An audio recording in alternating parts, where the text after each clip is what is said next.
a royal insider secretly working for the Soviets, a classic board game used to smuggle escape tools into POW camps, and classified Al-Qaeda files left behind on a public train. These are dark classified documents that the government accidentally leaked to the public. Anthony Blunt was a respected art historian, knighted by the Queen, and worked as the surveyor of the King's and later Queen's pictures. Super posh, real inner circle type, but behind all that, he was also a Soviet spy, part of the Cambridge Five, a group of British elites who secretly passed intel to the USSR during and after World War II. Blunt was recruited while still at Cambridge and fed secrets to the Soviets for years through his position in M15. The British government knew about Blunt's espionage as early as 1964. He confessed during a secret interrogation, but they cut him a deal: immunity in exchange for cooperation. Instead of facing charges, they buried it. He kept his job, he kept his title. No one said a word publicly for 15 years. The truth didn't come out until 1979 when Prime Minister Margaret Thatcher confirmed it in Parliament. And when it did come out, people were understandably pissed. Not just that this guy was a traitor, but that the government had covered it up for so long to protect reputations. The guy had access to royal archives and top-level secrets, and he was feeding it all to the Soviets right under everyone's noses. Pretty nuts. During World War II, the British government got weirdly creative with helping Allied prisoners of war escape German camps, and one of the wildest things they came up with was hiding escape tools inside Monopoly boards. And yes, I am talking about that Monopoly, the game. It sounds like an urban legend, but documents declassified in 2007 confirmed that real Monopoly sets were used as a delivery method for contraband, specifically maps, compasses, and even real money. Here's how it worked. M19, the British intelligence agency that specialized in escape and evasion, worked with the game's manufacturer to rig up these special sets. They hid silk maps between the layers of the board because silk doesn't rust or tear easily, then packed miniature compasses into game pieces and tucked real currency, depending on the prison camp's location, under the Monopoly money. These doctored games were then sent to prisons in Red Cross care packages labeled as games and pastimes, slipping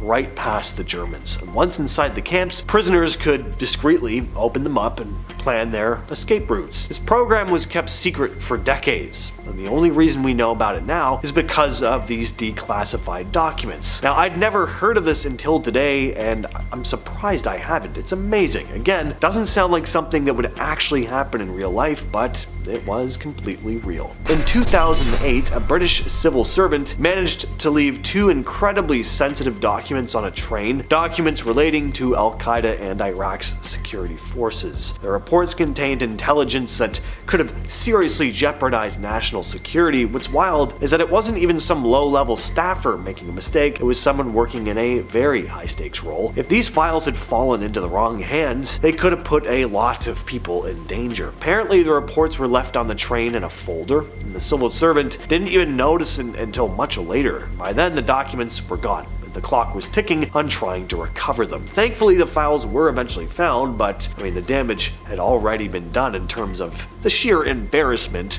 and, potential risks. We don't know who really saw these things. Now, if you're wondering how something like this could happen, well, it's all too easy when it comes to the sheer volume of classified info that people are dealing with on a daily level. Human error is just a thing. In December of 2015, a huge data breach exposed the personal information of almost 191 million US voters. The leak happened because a misconfigured database was left publicly accessible online. The files contained sensitive details like names, addresses, party affiliations, even some phone numbers were on there. Not cool. This was a massive amount of data. It could be used for everything from identity theft to influencing political campaigns. And what's really crazy is that it wasn't even a hacker who found this. It was just someone browsing the internet. It took a while to realize how bad the situation was, but once it did come out, people were rightfully furious. Between 1998 and 2008, the UK government lost over 1,000 laptops that contained some pretty sensitive information. They had details about national security, criminal investigations, and personal data of British citizens. Some of the missing laptops even contained details about military operations. Not good. The laptops came from various government departments, and a lot of them were were just lost or stolen without anyone noticing until it was too late. What makes this even more concerning is that the data on these laptops wasn't always encrypted. A lot of it was just sitting there exposed. Now, it's hard to imagine how something like this could happen in today's world, but back then the security just wasn't nearly as tight, obviously. Despite the massive scale of this issue, not much really came from it. There were some investigations, but the government didn't really manage to recover most of those lost laptops. Sure, they did step up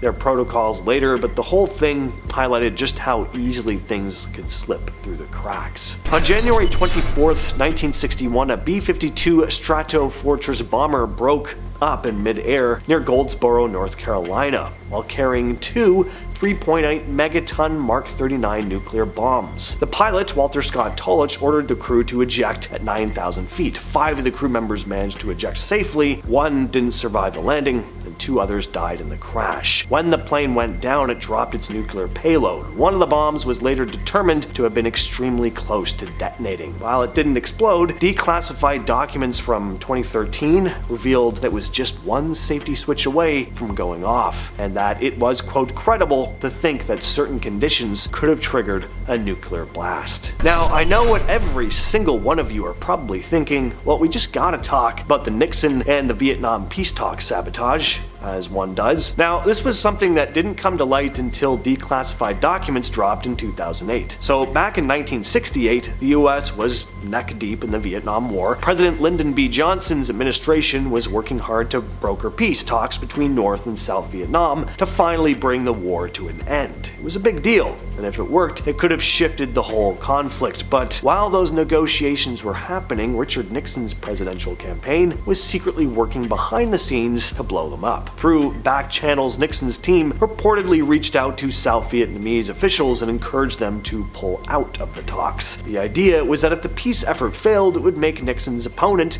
Vice President Hubert Humphrey, look weak and help Nixon win the election. Well, it worked. South Vietnam walked away and the talks collapsed. Nixon ended up in the White House. This wasn't confirmed until decades later, and the files were finally declassified. Now, Operation Popeye is one of these Cold War era experiments that is going to sound like a conspiracy theory, but it is 100% real, and we only know about it because of declassified military documents. The whole idea was weather warfare. And yes, I am being serious. Between 1967 and 1972, during the Vietnam War, the US military ran a top-secret program to modify the weather over Southeast Asia, particularly over the Ho Chi Minh Trail. The trail was a critical supply route used by North Vietnamese forces, and the goal was to make it a complete mess. By using cloud seeding, basically dumping silver iodide into clouds, they tried to artificially extend the monsoon season, turning roads into mud and just slowing enemy movement. The mission's motto was "Make mud, not water." Of course, the operation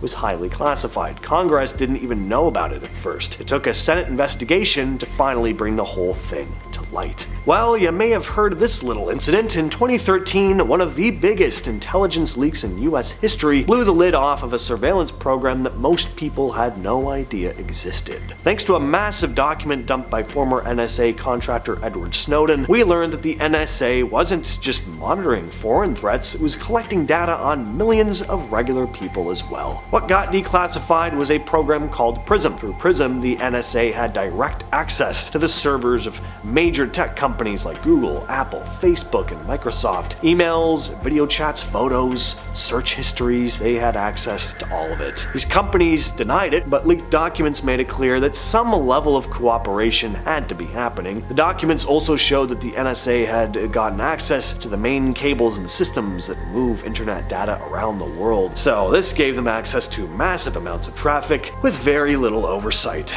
Millions of phone records were also being collected under a different part of the program. Snowden ended up fleeing the country and was charged with espionage, but the information he released changed the conversation around digital privacy forever.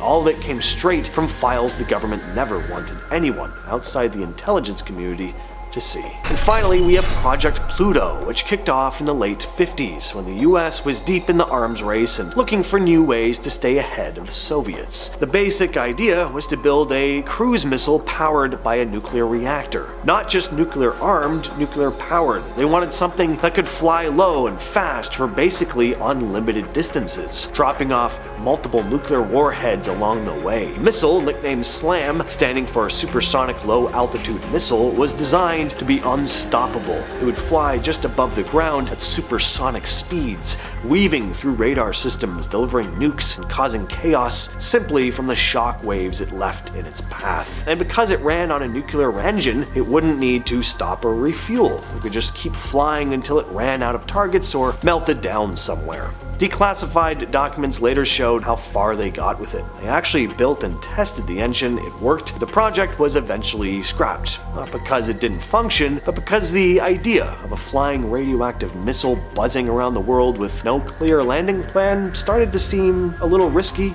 Go figure. Still, it's one of the most intense examples of how far the government was willing to go during the Cold War. Starting off this list, we have the Pentagon Papers.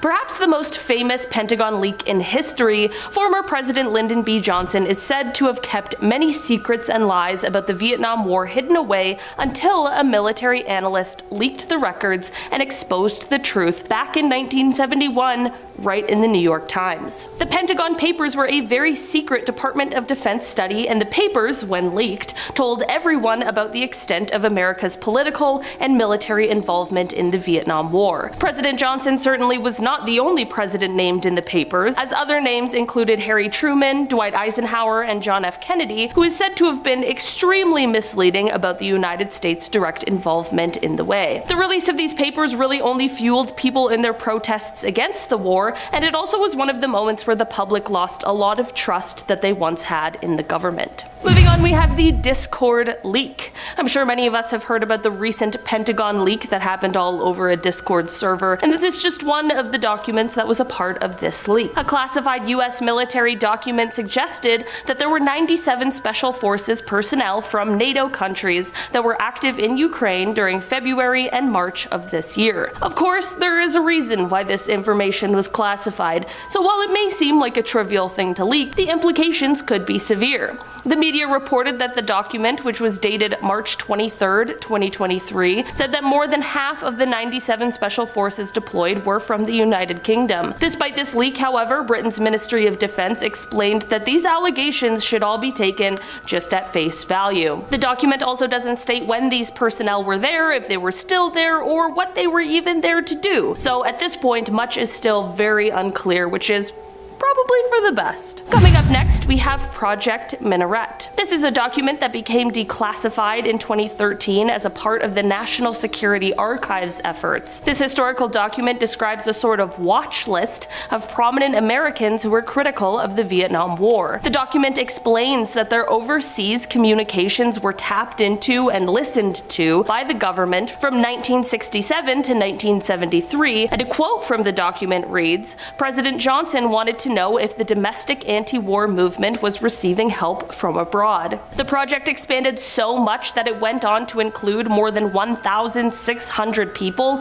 including civil rights leaders like Martin Luther King Jr., Whitney Young, and Muhammad Ali. There were also people like Democratic U.S. Senator Frank Church of Idaho, Republican Senator Howard Baker of Tennessee, New York Times columnist Tom Wicker, and Washington Post humor columnist Art Buchwald. The surveillance began under President Johnson, but it continued on through to the Nixon administration. In the end, the only reason it was stopped was because Attorney General Elliot Richardson was concerned about its very doubtful and murky legality, and decided during the Watergate scandal that it would probably be best to shut it down. I mean, they definitely had enough on their plate already at the time. Coming up next, we have the Afghan War Diary. The Afghan War Diary was a set of classified documents related to the war in Afghanistan that was leaked by WikiLeaks in 2010. The documents, which were mostly military field reports, provided a detailed and often bleak picture of the war effort, including reports of civilian casualties by US and coalition forces. The documents covered the period from 2004 to 2010 and provided a very unique and unfiltered view of the conflict. Some of the most damning revelations included reports of US and coalition forces killing civilians in mistaken or reckless acts, as well as instances of Afghan forces working with the Taliban. The release of the Afghan War Diary sparked controversy and led to calls for greater transparency in US military operations. Some critics argued that the leak put US and coalition forces at risk, while others praised it for providing important information about the war. Coming up next, we have the Shadow Brokers. The Shadow Brokers leaks were a series of classified documents and hacking tools that were allegedly stolen from the US National Security Agency and released by an unknown group calling themselves the Shadow Brokers. These leaks began in 2016 and continued into 2017 and included information about NSA surveillance programs and other very sensitive activities. Some of the tools released by the Shadow Brokers were reportedly used in cyber attacks, including the WannaCry ransomware attack that affected computers in over 150 countries. The leaks caused significant concern among US intelligence officials and raised questions about the vulnerability of the United States cyber infrastructure. While the identity of the Shadow Brokers remains unknown, some experts believe that they may have been a Russian hacking group attempting to undermine US security. The Shadow Brokers leaks were a significant breach of US national security and underscored the growing importance of cybersecurity in modern warfare. Coming up next, we have Operation LAC. Operation LAC, which is short for Large Area Coverage, was a Cold War era project that involved the US Army Chemical Corps. Basically, it was a test that was designed to see whether or not it could be possible or feasible to taint a large area by dropping chemical agents from planes. To test this idea, they dropped, quote, a myriad of microscopic particles from planes covering an area that is said to span from the Rockies to the Atlantic, from Canada to the Gulf of Mexico. So yes, definitely a large area. In fact, it was so large that this is actually the largest test that the Chemical Corps had ever undertaken. According to the declassified documents relating to this operation, the tests, quote, did not provide the Corps with nearly as much data as the Corps would like. And then it goes on to say that, quote, to obtain additional data, the Corps planned further tests for the next fiscal year. Okay, it's a little daunting. While not necessarily the same operation, also in the Cold War era was a similar test conducted that targeted a neighborhood in St. Louis, Missouri. The test saw the area being sprayed with zinc cadmium sulfide. At the time, those local to the area were being told that, quote, the government was testing a smoke screen that could shield St. Louis from aerial observation in case the Russians attacked. But of course, decades later, documents revealed that the tests were actually a part of a biological weapons program. And to make matters even worse, the zinc cadmium sulfide was linked to an increase in cancer among the residents of the neighborhood. Moving on to our next leak, we have the Serbia leak. According to another recently leaked Pentagon document that is said to have been dated March 2nd of this year, Serbia had agreed to arm Ukraine.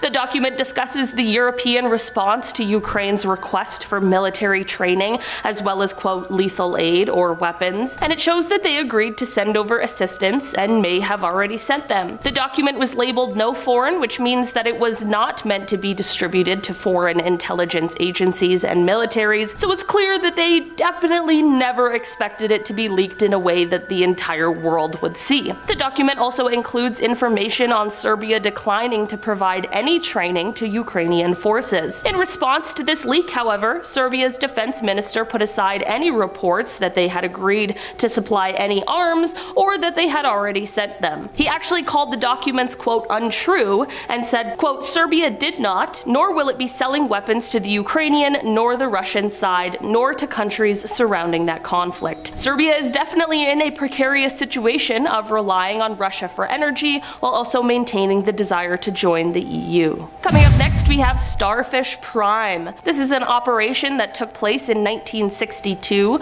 with the documents discussing the outcomes becoming declassified in 1983 1989, and the operation was a joint one between the US Atomic Energy Commission and the Defense Atomic Support Agency. Basically, they detonated a thermonuclear device in the sky above the Pacific Ocean. They launched it from the Johnson Atoll using a Thor rocket, and once at an altitude of about 240 miles, they set it off, which ended up producing a yield of about 1.4 megatons. The documents show that the electromagnetic pulse was so powerful and widespread that it disabled not only most of the equipment that was set up to measure it, but it also took out streetlights and caused telephone outages in Hawaii, nearly 900 miles away. The electrons released caused an aura that could be seen over most of the Pacific Ocean, and according to the documents, the quote, visible phenomena due to the burst were widespread and quite intense, and apparently it was visible for days. In the end, it is said that the researchers weren't expecting such a powerful blast of electromagnetic pulse, and they also weren't anticipating that the electrons from the blast would get stuck in the Earth's own magnetic field for months,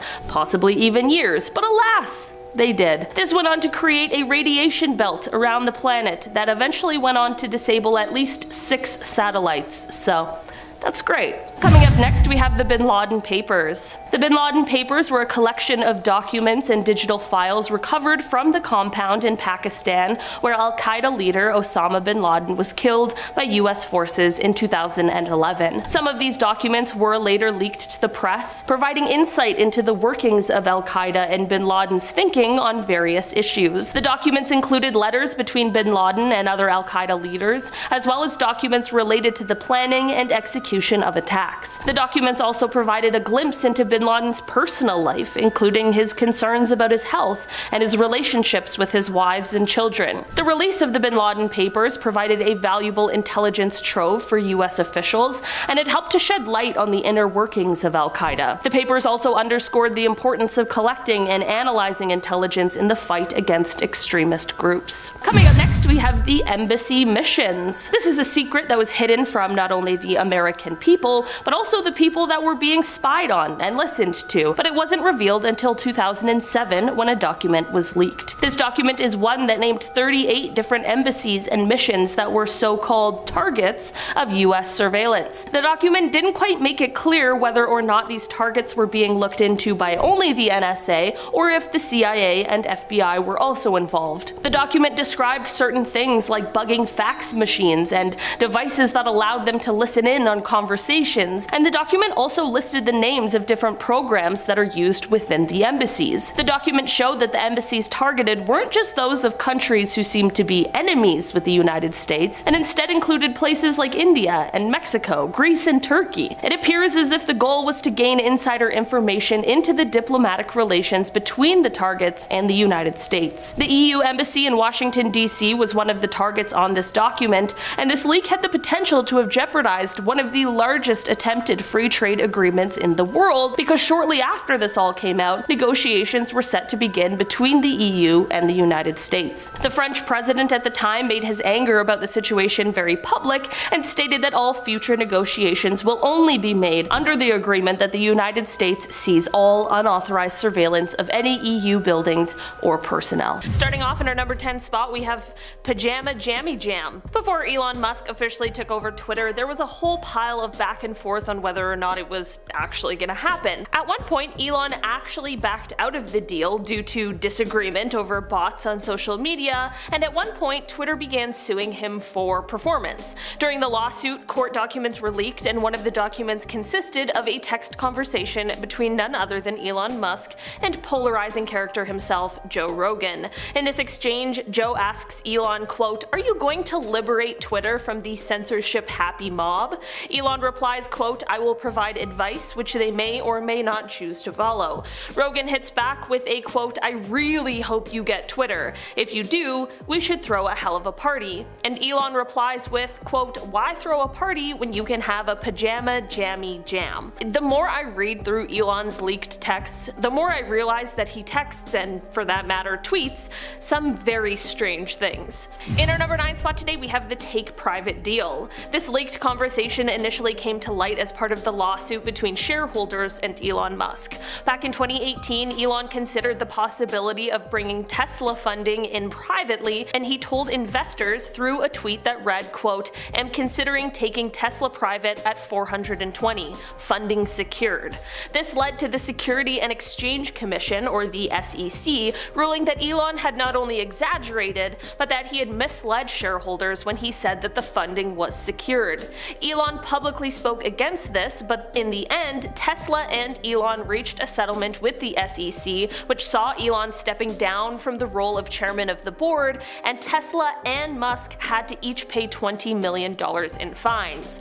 Elon actually ended up making money from this deal, but that's not even what I want to talk about today. Another part of the settlement was that Elon and Tesla had to agree to have Elon's tweets reviewed by Tesla's legal department to see if they are material to the company.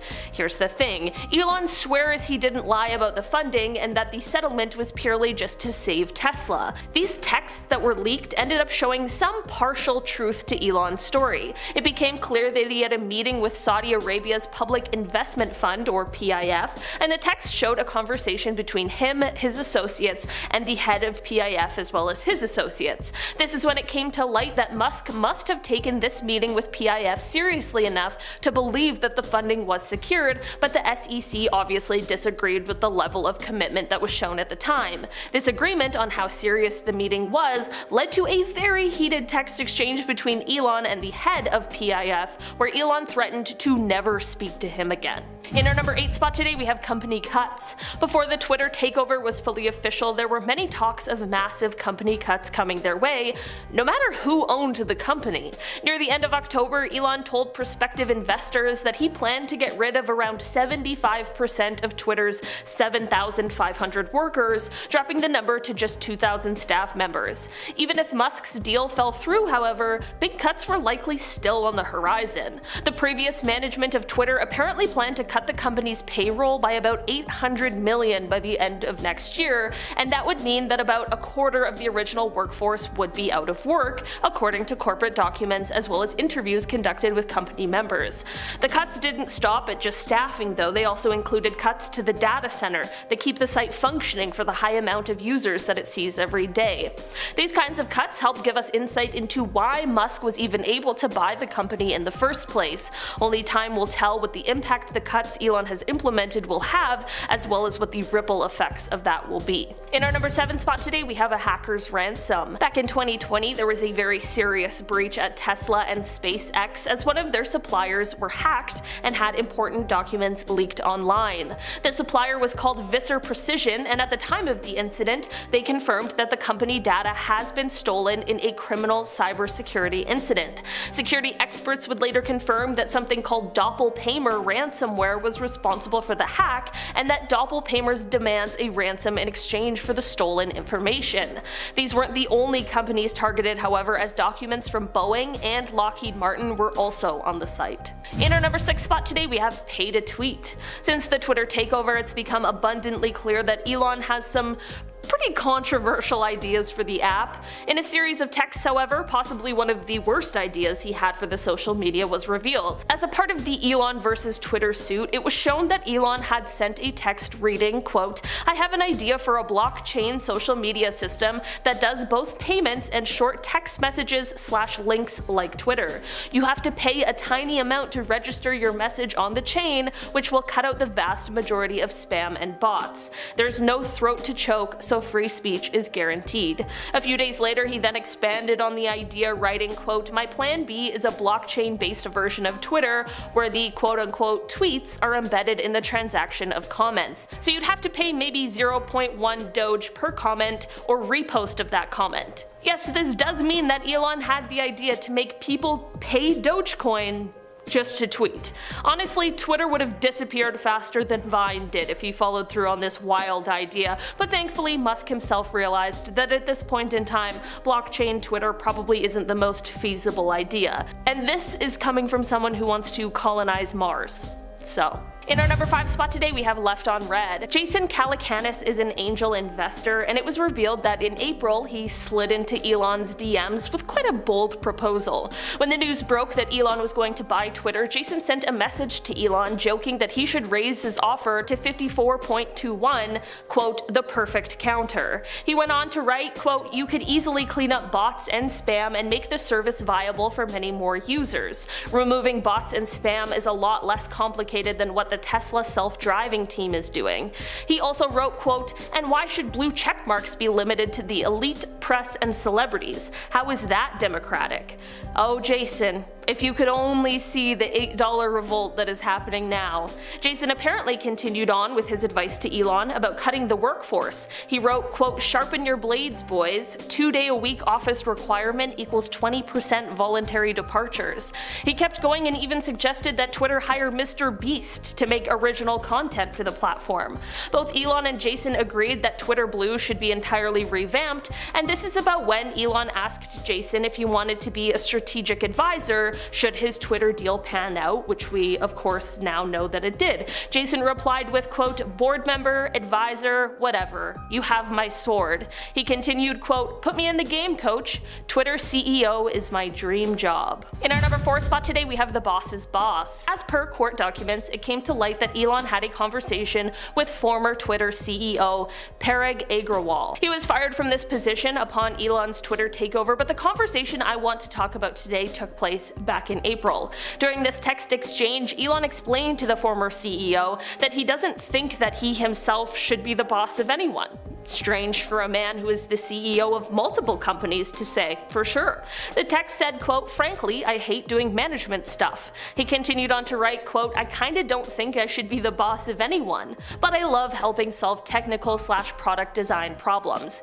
It's not necessarily like a groundbreaking text message, but it is super strange to hear someone who is the boss of many people admit to something like this. In our number 3 spot today, we have the new social network. This is a text combo that feels like it could have come straight out of an episode of Silicon Valley or something like that. This conversation took place between the time that Elon announced he was going to try and buy Twitter and when he decided to back out of the deal, and the conversation is between himself and one of the co-founders of Twitter, Jack Dorsey. Jack explained to Elon that he thinks the best move for Elon would be to make a move similar to Donald Trump and start his own social network. He explained that a new platform is needed and it can't be a company, and this is actually one of the reasons why he left his job at Twitter. Elon inquired more into this, asking Jack what this platform would look like. Jack explained that he thinks it should be, quote, open source but encrypted, not unlike the Signal messaging app, and he believes it should run ads. Jack really dropped the bombshell though when he sent a message that read, quote, Twitter started as a protocol. He continued on to say, quote, it should have never been a company. That was the original sin. In our number 2 spot today, we have the Advice for Elon. This conversation is one between Musk and Joe Lonsdale, who is the co-founder of Palantir, a public American software company that specializes in big data analytics. To begin their unredacted conversation, Joe praised Elon for buying stake in the company and joining the board, but he quickly took to offering his opinions and takes on some of the issues Musk had raised. Specifically, he wanted to discuss thoughts on censorship decisions. He is said to have wrote, quote, the lefties on the board likely want plausible deniability, jokingly to Elon, and Musk's response might as well have been nothing. Rather than responding, Elon just liked the message. One double tap away from the dreaded left on red. To make this whole exchange even more awkward, Joe later texted Musk to inform him that he'd been on the phone with Florida Governor Ron DeSantis. He apparently was attempting to offer Elon a line of communication to the politician, to which Elon replied, quote, haha, cool. As a millennial, I would be personally offended if that was the only response I got. The secondhand embarrassment is just too much. In our number 1 spot today, we have The Interviewer. Gayle King is an American TV personality and the broadcast journalist of CBS News, and it was revealed that she reached out to Elon Musk in search of an interview. After news of the potential Twitter deal went public, she reached out to Elon to let him know that she was in favor of an edit button for Twitter. We all say we regret, want to take back in the heat of the moment. Fair enough, Gayle, but things got even weirder in this text exchange after the news broke that Musk wasn't going to join the Twitter board after all. She sent a message that read, quote, Elon, you buying Twitter or offering to buy Twitter? Wow. She went on to say, quote, "Now, don't you think we should sit down together face to face? This is, the kids of today say, a gangsta move. I don't know how shareholders turn this down. Like I said, you are not like the other kids in the class." Gail, I'm not entirely sure the kids are saying that about Elon's Twitter takeover, or really about anything. Number 10. Moon landing plans. We are trying to go to the moon again, but that might not happen for a while. Revised schedules in a leaked document showed that the agency is preparing for more inevitable delays, distinguishing between baseline dates and the schedule as it stands, a canned schedule that would prioritize regular launches, and a content program that would only launch when each component of each mission is ready. Under the content schedule, the Artemis 3 mission wouldn't launch until 2026, with a rover making its way to the lunar surface not before 2032, as opposed to the currently projected 2030. But there's one problem with launching the Gateway. The rocket configuration of the agency's Space Launch System, SLS, called Block 1B, is far from ready. In fact, just the tower it's building for the launch of this SLS iteration is already way over budget and behind schedule, just like the entire SLS program. Then there's SpaceX's Starship, also under contract with NASA to send astronauts to the lunar surface, which appears larger and more capable than the Gateway. Now, NASA is clearly still trying to establish the schedule of returning the first NASA astronauts to the moon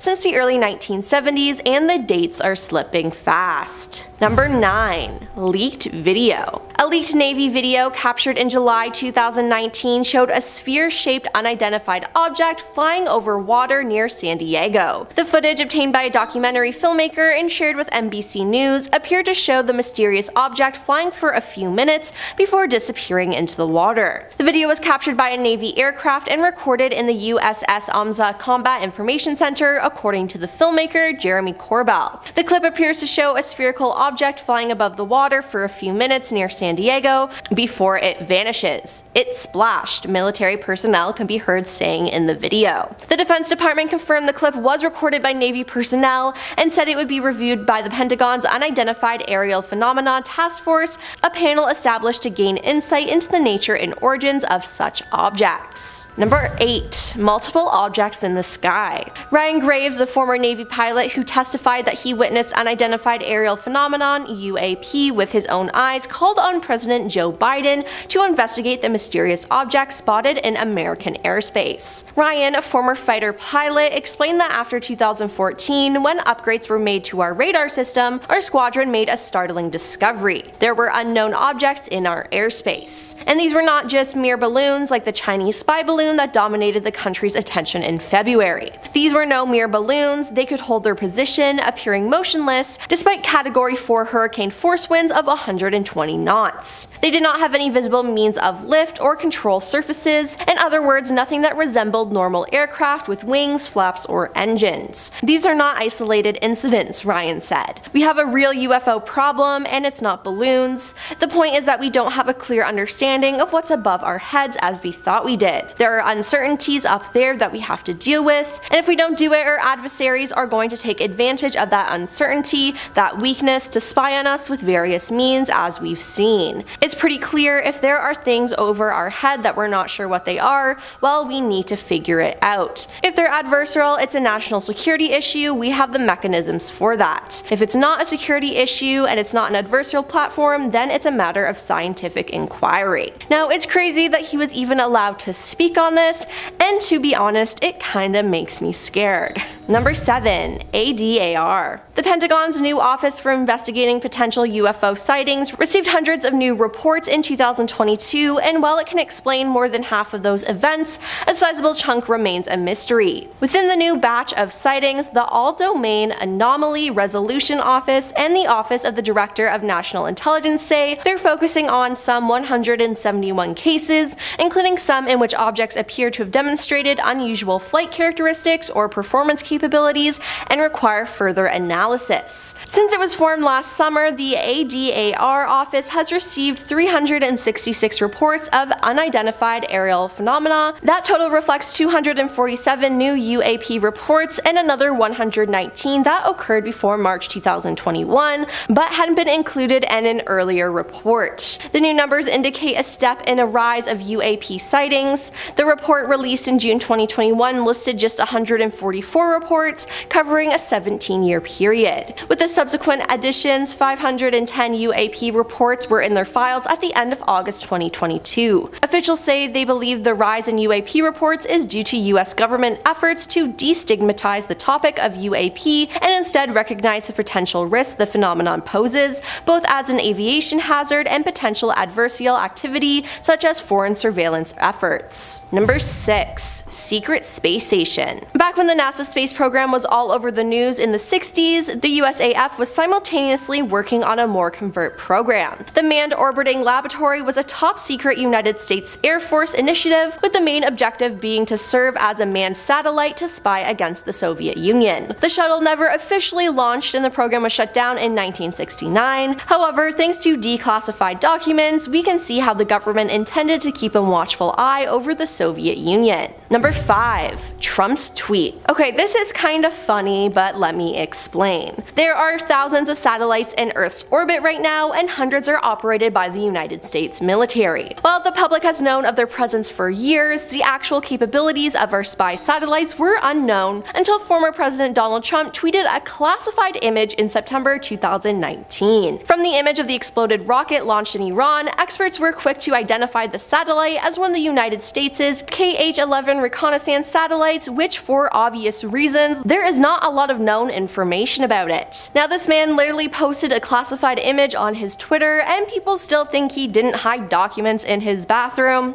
Yeah, okay. Number 4. Space Threats. A document leak from a Discord chat room by Jack Texiera, a member of the Massachusetts Air National Guard, spoke about space threats. The leak comes as the US Space Force enters its 3rd year of operation, and as senior Pentagon leaders sound the alarm over increased threats coming from space. Space Force General Chance Saltzman, the chief of space operations, said the Pentagon is assessing an incredibly sophisticated array of threats that include jamming of communications and GPS satellites, spacecrafts that can grapple other satellites, lasers that can dazzle them, cyber attacks, and even nesting dolls or satellites that release others that spread out and track adversaries' spacecraft. The leaked document showed Russia has also experimented with its Tobel electronic warfare system in an attempt to disrupt SpaceX Starlink satellite system. In its annual Space Threat Assessment Report, the Center for Strategic and International Studies found that China continues to make progress towards the goal of becoming the world leader in space. Over the past year, China has continued to grow its space and counter-space assets, maintaining its status as the 2nd most capable space nation after the United States. China has also developed a space station in low Earth orbit, landed a spacecraft on the far side of the moon, and a rover on Mars. It also plans to put astronauts on the moon and is targeting the lunar South Pole, where NASA's Artemis program also intends to send astronauts. China by far has the most dynamic space program of the 2 US rivals, US officials say. One of the leaked documents say China's overall military strategy to establish and maintain information dominance in conflict drives Beijing's development of space and counter-space doctrine,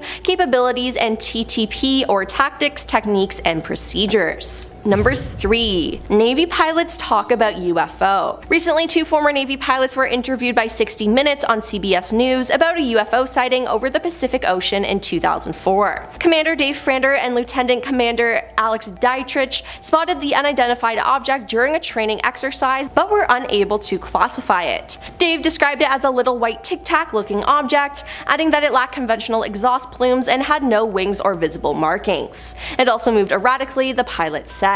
In an interview with NBC News, Dave described the 2004 encounter, calling the object the strangest, most obscure thing I've ever seen flying. As soon as we look down, we see the white water, and then we see this little white tic-tac. It's pointing north-south, and it's just going forward, back, left, right, he said, adding that it was bouncing around like a ping-pong ball. Dave said he approached the mysterious object to take a closer look, and it began mirroring his movements. Then when the pilot got within a half a mile of the UFO, it suddenly vanished. Again, I'm shocked that they were even allowed to speak about this at all. Number 2. Project Blue Book. Project Blue Book was the code name for the systematic study of unidentified flying objects by the United States Air Force from March 1952 to its termination on December 17, 1969. The project, headquartered at Wright-Patterson Air Force Base, Ohio, was initially directed by Captain Edward J. Ruppelt. Project Blue Book had two goals: to determine if UFOs were a threat to national security and to scientifically analyze UFO-related data. Thousands of UFO reports were collected, analyzed, and filed. As a result of the Condon Report, which concluded the study of UFOs was unlikely to yield major scientific discoveries, and a review of the report by the National Academy of Sciences, Project Blue Book was terminated in 1969. The Air Force supplies the following summary of its investigations. No UFO reported, investigated, and evaluated by the Air Force was ever an indication of a threat to our national security. There was no evidence submitted or discovered by the Air Force that sightings categorized as unidentified represented technological developments or principles beyond the range of modern scientific knowledge, and there was no evidence indicating that the sightings categorized as unidentified were extraterrestrial vehicles. By the time Project Blue Book ended, it had collected 12,618 UFO reports and concluded that most of them were misidentifications of natural phenomena, clouds, stars, etc., or conventional aircraft, which is kinda lame. And coming in at number 1 is Advanced Aerospace Threat Identification Program.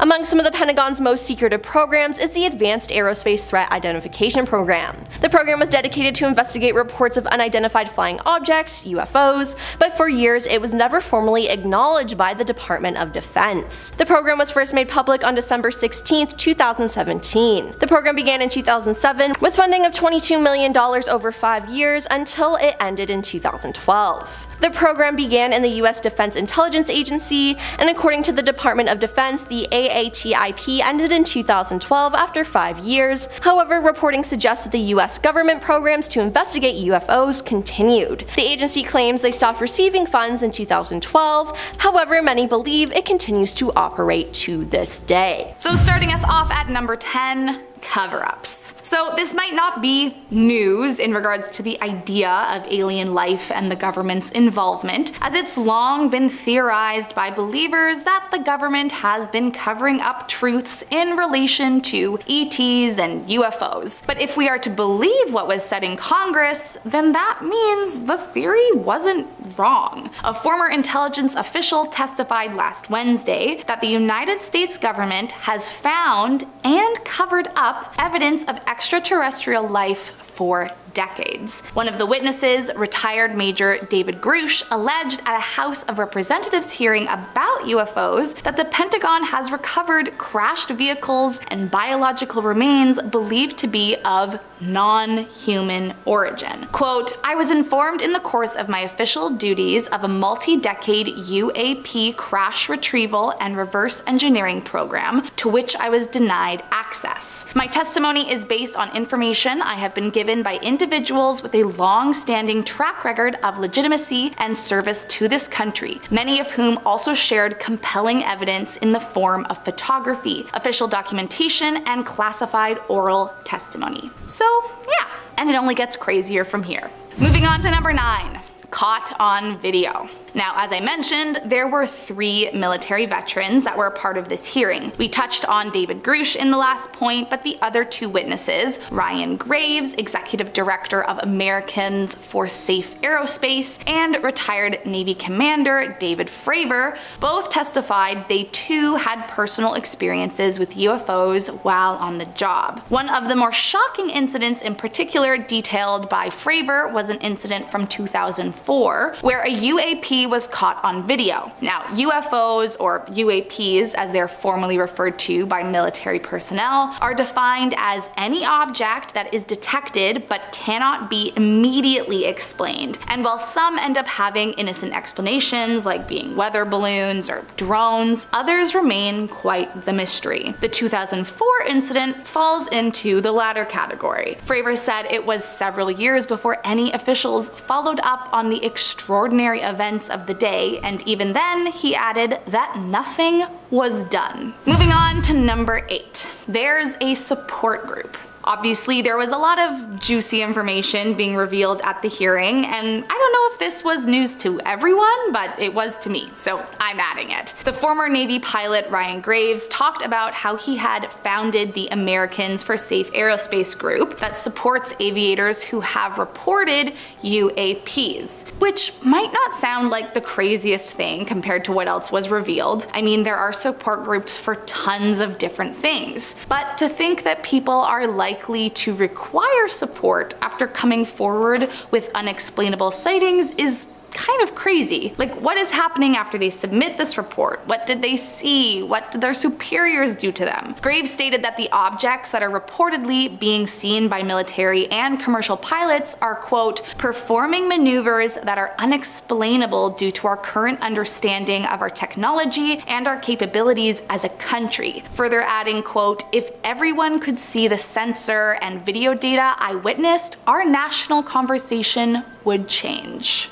Moving on to number 7, fear of coming forward. So branching off of my last point, during the hearing, much of the discussion centered on improving the process for reporting unidentified aerial phenomena, or UAPs, but Grush was also there to promote removing the stigma for aviators who report UAP sightings and to ensure oversight of government programs that investigate them. The former intelligence officer told the panel that he and several other colleagues have been the targets of what he calls administrative terrorism, and that he has at times feared for his life since coming forward. Which, I mean, would make a lot of sense if that's true, why a support group was put in place for those who report UAPs. Quote, it was very brutal and very unfortunate. Some of the tactics they used to hurt me both professionally and personally, he said, adding that there is currently an open investigation into the matter. Moving on to number 6,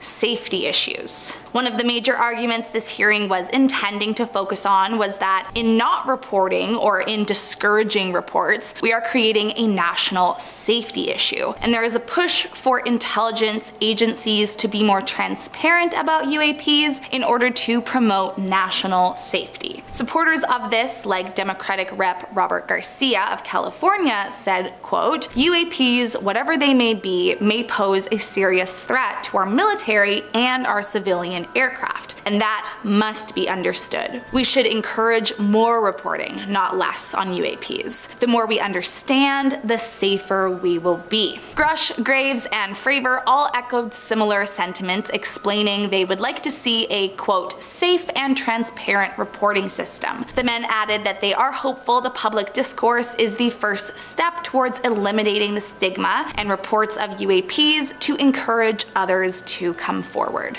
Moving on to number 5. People have been hurt. So according to Grush, not only have there been some pretty sneaky cover-ups as well as some shady treatment to those who come forward, but people have also been harmed and threatened in order to not reveal information. Grush details that as a former intelligence officer, he would go to jail for revealing classified information, but when he was asked whether anyone had been harmed or injured to cover up information about extraterrestrial technology, he answered yes. Now, that alone is scary enough, but even more wild is that when he was asked if anyone had been killed, he said he had, quote, directed people with that knowledge to the appropriate authorities. Now, I get it. He can't say yes or no because it's classified and all, but that's kind of a creepy answer. Feels like he's trying to tell us yes without telling us that. Now, on the other hand, a spokesperson for the Pentagon, Sue Gao, told NBC News that Grush's claims are false, but I mean, I don't know, man. What do you guys think? Coming in at number 4. Sightings are not rare. According to former Navy pilot and executive director of Americans for Safe Aerospace, Ryan Graves, it wasn't just the 2004 incident that raised some eyebrows. Graves also talked about an incident with a flying object off the coast of Virginia Beach in 2014. He said that while flying an F-18, he came across an aircraft that looked like a, quote, dark gray or black cube inside of a clear sphere.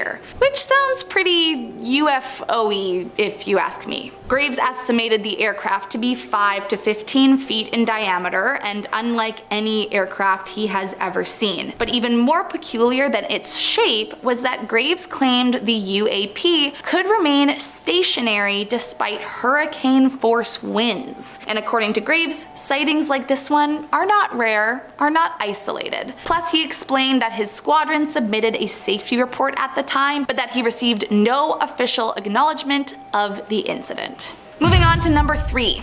A very small amount get reported. Now, despite the fact that Graves claims sightings are not rare and the fact that it feels like there is always a new UFO sighting popping up, officially speaking, there are apparently not very many sightings that actually get officially reported. Graves estimates that roughly 5% of UAP sightings are reported. Again, mostly due to stigma. Quote, "I urge us to put aside stigma and address the security and safety issues this topic represents. If UAP are foreign drones, it is an urgent national security problem. If it is something else, it is an issue for science. In either case, unidentified objects are a concern for flight safety. The American people deserve to know what is happening in our skies. It is long overdue." So hopefully this whole situation means more sightings will be reported following the hearing.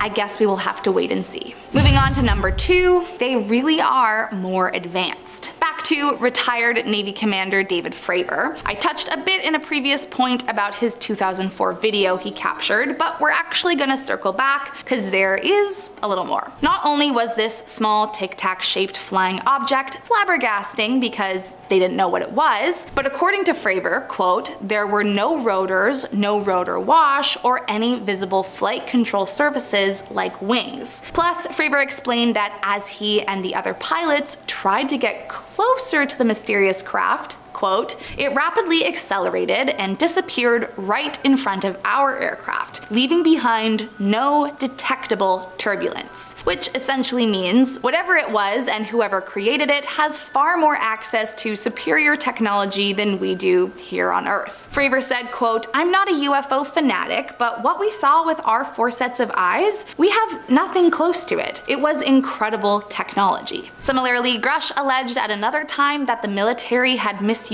funds allocated for other programs to try to reverse engineer some of the supposedly non-human technology. And last up in our number 1 spot, there are still unanswered questions. While there was certainly some juicy deets revealed at the hearing, we were also left with even more questions and still a few skeptics. Representative Eric Burleson of Missouri said he found it far-fetched that an extraterrestrial species was technologically advanced enough to travel to Earth, yet is, quote, "somehow incompetent enough to survive Earth and crash." NASA also weighed in, saying that scientists have been searching for signs of life in our universe for years, but they have so far come up short. The space agency's missions have studied water on Mars, explored the ocean worlds, Titan and Europa, and looked for molecules that could be a sign of life in the atmospheres of alien planets, but claim that our understanding of life is still a bit fuzzy and ever-changing. Now, all of that being said, as per the Planetary Society, it is, quote, "very unlikely that Earth is the only home to intelligent life." So,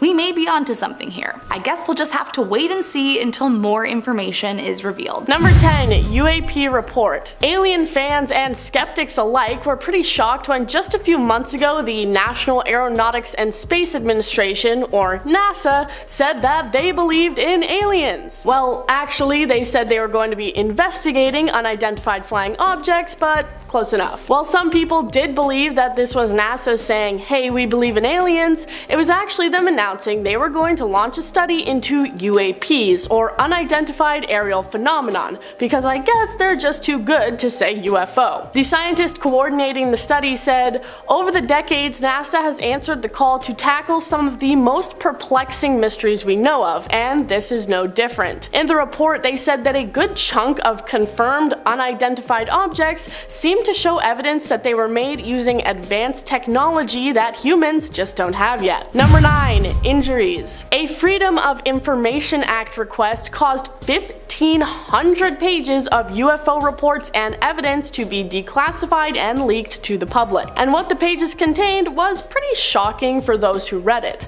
A percentage of the pages included information of how people who reported seeing UFOs and aliens had been legitimately physically affected, real physical evidence that something unexplained had happened to them. Some of the reports included things like burns, which could have been caused by the jets of a UFO or potential face-to-face alien interference. Bafflingly, they also confirmed that women who had come into contact with aliens shortly fell mysteriously pregnant after the event, with no explanation as to why they were suddenly with child.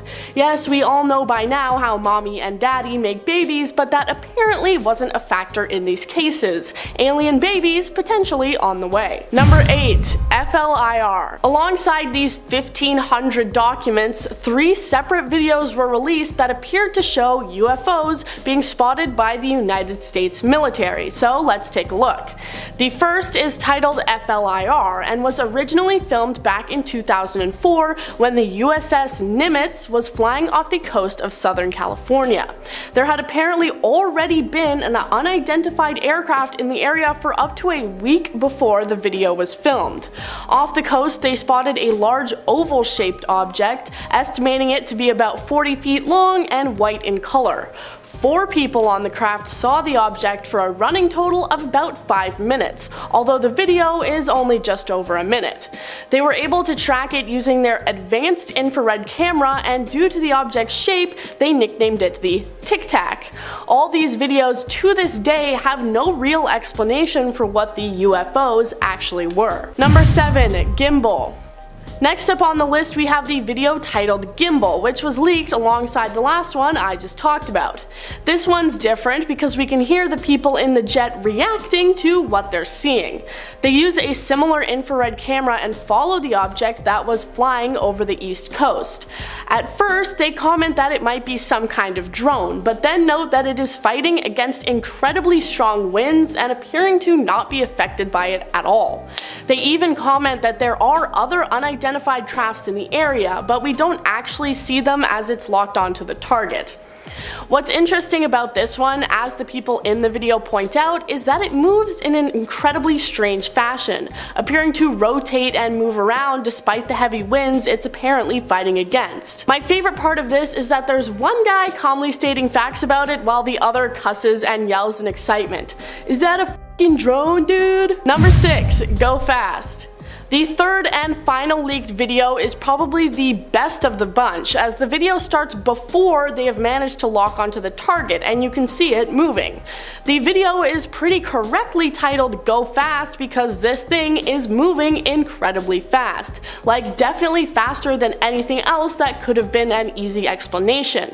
It's zipping over the top of the water as they try to get their camera to lock onto it, and when they finally do, they start cheering because of just how difficult it was due to how fast the object was moving. Their comments are a mix of excitement and confusion in regards to what they've managed to find, saying, "Look at that thing fly," while also going, "What the f*** is that thing?" People often like to write off UFOs as some sort of secret military practice vessels or training project, so what can it be when the military itself doesn't know what they saw? Number 5. Pentagon Report. In May of this year, the Pentagon appeared on a panel where they discussed UFOs, and they revealed just how much information they have about the situation. They said that there are around 400 separate reports of unidentified flying objects coming from military personnel. So while we do have the 3 leaked videos, there are likely even more locked up in a safe somewhere that offer convincing evidence of the existence of aliens. The Deputy Director of Naval Intelligence said, "We've seen an increasing number of unauthorized and/or unidentified aircraft or objects, and military control training areas and training ranges and other designated airspace. Reports of sightings are frequent and continuous." While it definitely sounds sounds like he's trying to sweep it under the rug as someone just like flying a drone illegally onto a military base or something, I think it's safe to say the military have the resources to know if it were something as simple as that. So their confusion and uncertainty makes it seem more and more like aliens are among us. Number 4. Live stream. In 2016, an incident occurred during NASA's live feed from a camera mounted on the International Space Station that pointed towards the Earth. You can see the Earth's curve, and one viewer noticed that for a short moment, a massive bright object can be seen falling towards the planet. But as quickly as it comes, it's gone as the live feed conveniently cuts out and experiences technical difficulties. The video was posted to YouTube, and people immediately started theorizing that NASA had intentionally cut the live feed at this moment to cover up the fact that this bright shape was a UFO, or at least something alien in origin. Many people noted how suspicious this was and started calling out NASA for their actions, while other people were saying that it was just a meteor or some hunk of space junk. A spokesperson for NASA said that the cameras are controlled automatically, and it had simply passed out of range, causing the video to be cut off. But that's just what they want you to think. Number 3. Alien junk. An astrophysicist from Harvard wrote a book that was titled Extraterrestrial: The First Sign of Intelligent Life Beyond Earth, and it was about how he believed that an object that passed through the solar system in 2017 was actually a piece of alien technology, bringing forward the theory that NASA is actually just ignoring real evidence of alien existence because they're just brushing it off as some random space junk. Whether they believe it really is space junk or they're just trying to make us think that that's what it is.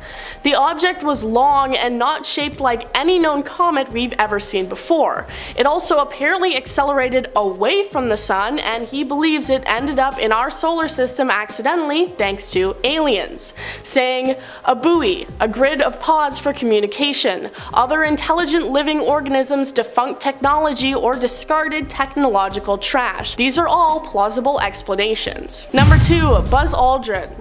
Buzz Aldrin was one of a handful of astronauts who were aboard the Apollo 11, the first spaceflight that put humans on the moon with one small step for man. During their journey, however, they saw more than just the moon. Apparently, they may have seen a UFO. They reported seeing large objects that appeared to follow alongside them. It was confirmed not to be the upper stage of the rocket that would have been detached, as this was 6,000 miles away from them at the time. The event was kept under wraps, and nobody talked about it until it was brought up years later, sweeping it under the rug as simply a panel that had disconnected from the ship. But again, that's just what they want you to think. The claims coming from a senior NASA scientist who said he had just called up Buzz on the phone and he had agreed. Did you really talk to him on the phone, senior NASA scientist? Did you really? Number 1. ISS report. Alright, this one's not actually NASA because it actually comes from a Russian astronaut aboard the International Space Station, and I'm just gonna count it because it's a pretty cool video. He was on board the ISS using his camera to record the southern lights, which are the same as the northern lights but in the south. It's a time-lapse recording, and for a brief moment you can see a line of large bright lights moving across the sky.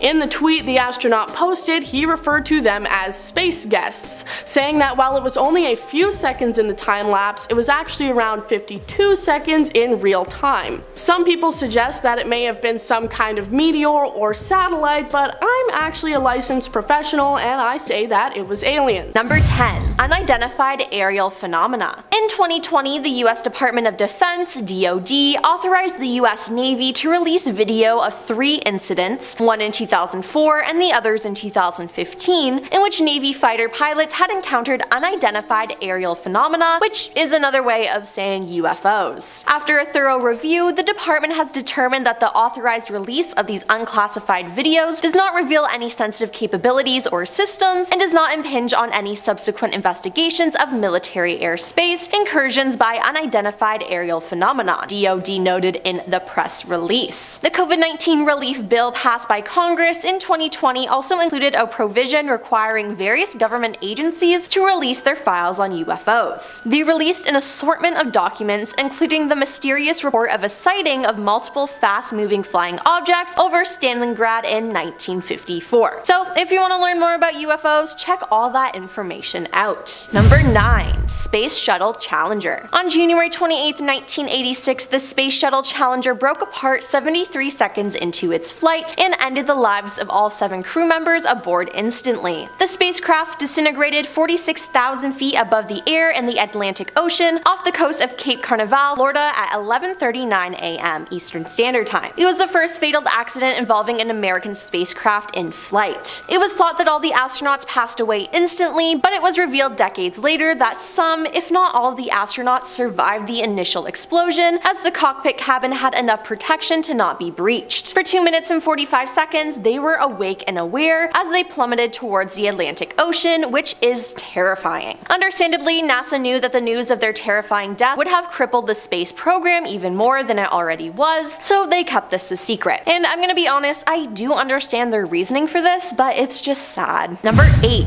Enhanced interrogation techniques. This 2004 report by the CIA's Inspector General, initially released in heavily redacted form by the George W. Bush administration, and then again with fewer deletions by the Obama administration, describes enhanced interrogation techniques used on Al-Qaeda detainees. The techniques detailed in the document include walling, which prisoners were pulled forward and then pushed into a wall, slaps to the face, stress positions, sleep deprivation, and waterboarding, in which the detainee's head is immobilized and an interrogator places a cloth over the detainee's mouth and nose while pouring water onto the cloth in a controlled manner, with the effect of restricting airflow for 20 to 40 seconds and creating the sensation of drowning and suffocation. Another technique involved confining a detainee in a box for up to 18 hours, sometimes with a harmless insect placed inside as well to increase the discomfort. Now that just sounds cruel. Number 7. Heart attack gun. The CIA developed an assassination weapon that was essentially a poison gun.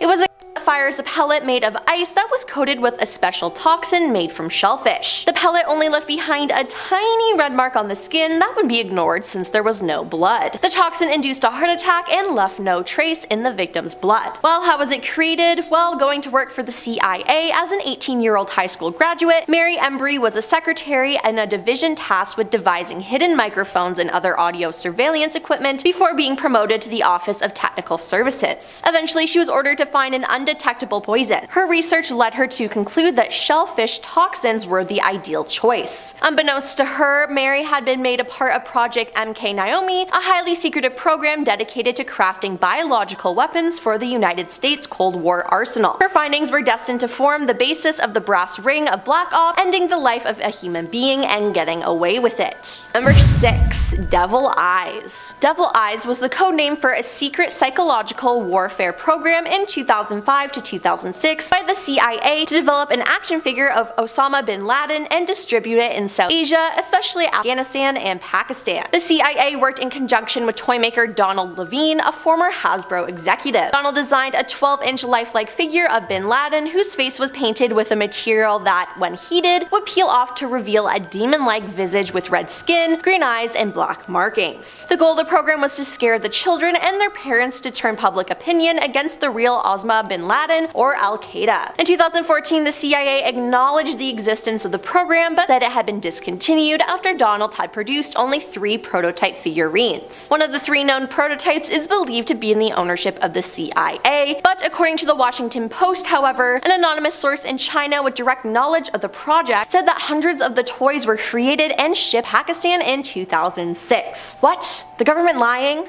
No way. Number 5. Operation PB Success. Codename Operation PB Success was a CIA operation to overthrow Guatemalan President Jacobo Arbenz in June 1954 and end the Guatemalan Revolution. PBS Success was authorized by Eisenhower in August 1953. The operation was granted a budget of $2.7 million for psychological warfare and political action. The total budget has been estimated between $5 and $7 million, and the planning employed over 100 CIA agents. In addition, the operation recruited scores of individuals from among Guatemalan exiles and the populations of the surrounding countries. After its success overthrowing the president, the US installed the military dictatorship of Carlos Castro Armas, the first in a series of US-backed authoritarian rulers in Guatemala. The CIA armed, funded, and trained an army which ended the lives of many civilians. Number 4. Operation Midnight Climax. Operation Midnight Climax was an operation carried out by the CIA as a subproject of Project MK Ultra, the mind control research program that began in the 1950s. It was initially established in 1954 by Dr. Sidney Gottlieb and placed under the direction of the Federal Bureau of Narcotics in Boston, Massachusetts. Under the Cold War and fears of the Soviet Union and China, Dr. Sidney felt inspired to investigate methods of mind control. Operation Midnight Climax gave him permission to test drugs on unknowing citizens. So essentially the government just hired sex workers to dose their clients with LSD for mind control research purposes. Official results of these experiments were not released, but accounts from supervisors of the experiments give a little insight to the findings. George Hunter White, an agent at the Federal Bureau of Narcotics, and Ike Feldman, a former military intelligence officer who saw San Francisco experiments, noticed that the subjects spoke far more freely when under the influence of a combination of drugs and sex. No one knows where the subjects are now or what effects they may have suffered. Operation Midnight Climax was considered to be so secretive that few people, even in the highest government positions, knew Dr. Sidney existed, let alone was conducting these experiments. However, some senior officers in the CIA knew enough about him to connect his work to LSD. Number 3. Operation Northwoods. Operation Northwoods was a proposed false flag operation against American citizens that originated within the US Department of Defense of the United States government in 1962. The proposals called for CIA operatives to both stage and commit acts of terror against American military and civilian targets, blaming them on the Cuban government and using it to justify the war against Cuba. The possibilities detailed in the document included the remote control of civilian aircraft which would be secretly repainted as a US Air Force planes, a fabricated shoot-down of a US Air Force fighter aircraft, a fabricated shoot-down of a US Air Force fighter aircraft off the coast of Cuba, the possible assassination of Cuban's immigrants, sinking boats of Cuban refugees on high seas, blowing up a US ship, and orchestrating terror in US cities. This was proposed to President John F. Kennedy, but thankfully rejected it. Then, because of this, US military leaders began to perceive Kennedy as going soft on Cuba, and the president became increasingly unpopular with the military. But good on him for not going through with that. Number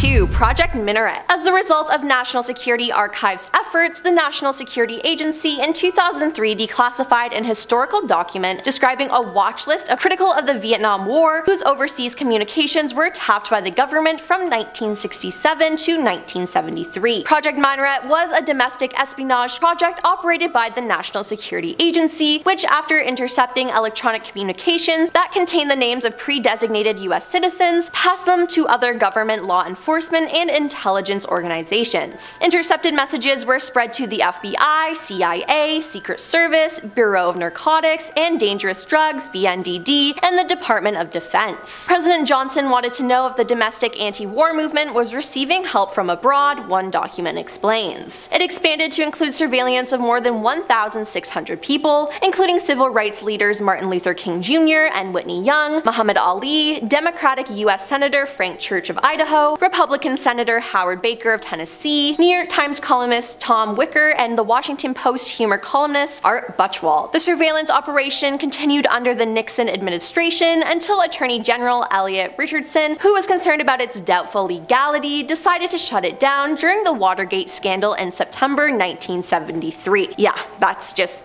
creepy. And coming in at number 1 is Project 100,000. Project 100,000 was a controversial 1960s program by the United States Department of Defense to recruit soldiers who would previously have been below military mental or medical standards. This included a lot of Americans with an IQ below 70. Majority of these men didn't have above a 9th grade education. Project 100,000 was initiated by Defense Secretary Robert McNamara in October 1966 to meet the escalating manpower manpower requirements of the American government's involvement with the Vietnam War. These soldiers were mostly given jobs on the front lines of the war, and it was worded as a service project, and they were told they would help them gain skills needed to live a better life after the service. In reality, they were cannon fodder to the DoD and died at a much higher rate than their non-disabled counterparts. These men largely couldn't read, write, or understand why they were in Vietnam or what they were there to do. They suffered more cases of post-traumatic stress, lower unemployment rates, and higher rates of divorce and ending their lives. This is just extremely sad and makes me so